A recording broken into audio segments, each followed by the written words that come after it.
Pandemic has disrupted the education sector in an unprecedented way, with learners staying at home for almost 2 months now. Ibrahim Karanja visited Daraja Academy in Naibor in the county of Laikipia and tells us the tale of an institution that has gone beyond its expectations in this pandemic to provide basic needs for its needy students. Take a look. It is a school that has risen above the confines of academics. In the heart of a grueling pandemic that is tearing down economies and thrusting struggling individuals into the deep end of depression, Daraja Academy has continued to offer support, food, sanitary towels and other materials to its students across the country 3 months after they were sent home. We started feeling the anxiety right week 3 of them being at home, and we started worrying how they are doing. So we do many wellness checks. We will make a phone call to a girl and she'll tell us how she's doing at home, challenges that are there. The homes Victoria is talking about are vulnerable.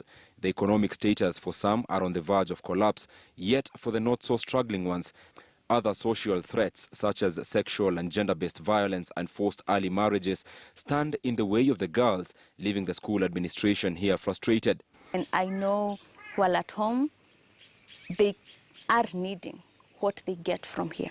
The same home was not able to support them before Daraja intervened.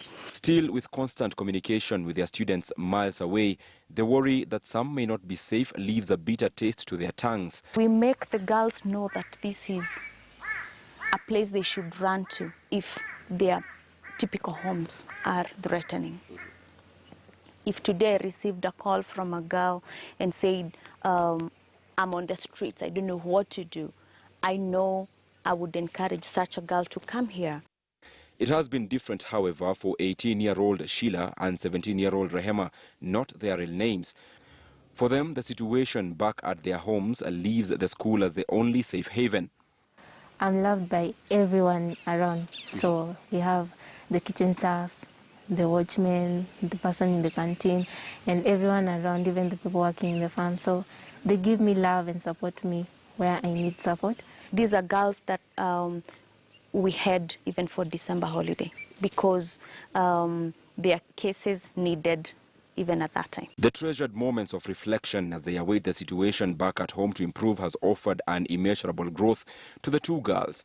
So we are not looking into a situation where, oh, can somebody foster the girls? They have homes. It's the situation at the moment that is not enabling them to be there. And with students here being on full scholarship from Form 1 through to Form 4, it was only imperative for the administration to create means of making money, sending it to those at home to help them avoid contracting the deadly virus. There are girls who go hungry. We intervene by M-Pesaing some money for them to buy food. We have girls who have been hospitalized. Ibrahim Karanja, KTN News.